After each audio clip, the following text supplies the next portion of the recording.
দেশের বিভিন্ন প্রান্তে যে সমস্ত দরবার শরীফগুলো রয়েছে সেখানে তাদের ভক্ত সমর্থক নিয়ে কিন্তু আসলে এখানে এসেছে আজকের এই ঐতিহাসিক সমাবেশটি সফল করার জন্য। আমরা সেটি কিন্তু দেখতে পাচ্ছি এই মুহূর্তে সরাসরি রূপালী বাংলাদেশ যুক্ত করেছি আমি মাহবুবুর রহমান জিসান দেখানোর চেষ্টা করছি আপনাদের সকলকে আজকের যে গাজাবাসীর পক্ষে এবং ভারতের সংখ্যালঘু মুসলমানদের পক্ষে বাংলাদেশের সুন্নি ওলামায়ে কেরামদের নেতৃত্বে সুন্নি মুসলমানদের যে আজকের কর্মসূচি সেটি কিন্তু আপনাদেরকে আমি দেখানোর চেষ্টা করছি। আপনারা দেখছেন দর্শক এই মুহূর্তে সরাসরি রূপালী বাংলাদেশ একেবারে যত দূর চোখ যায় তত দূর কিন্তু আমরা দেখতে পাচ্ছি হাজারো মুসল্লিদের একেবারে লক্ষ মুসল্লিদের উপস্থিতি কিন্তু রাজধানী ঢাকায় সেটি আমরা দেখতে পাচ্ছি। পুরো প্রেস ক্লাব, হাইকোর্ট, সোহরাওয়ার্দী উদ্যান, রমনা এলাকা কিন্তু বর্ষবরণ এলাকা পর্যন্ত ছেয়ে গিয়েছে মুসল্লিদের আনাগোনায় সেটি আমরা দেখতে পাচ্ছি। প্রায় লক্ষ লক্ষ মুসল্লিদের আনাগোনা কিন্তু আমরা এখানে লক্ষ্য করছি।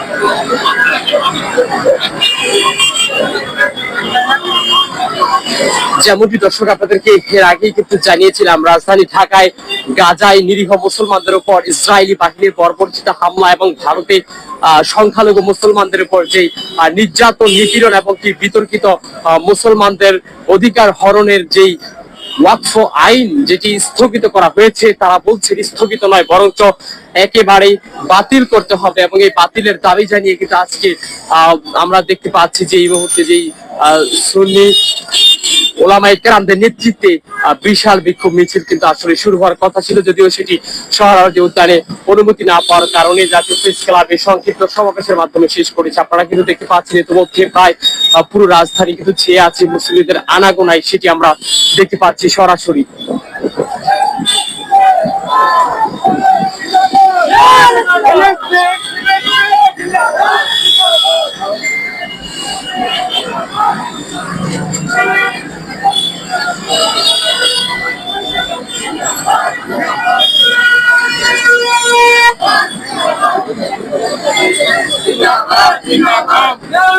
তাকবীর, আল্লাহু আকবার।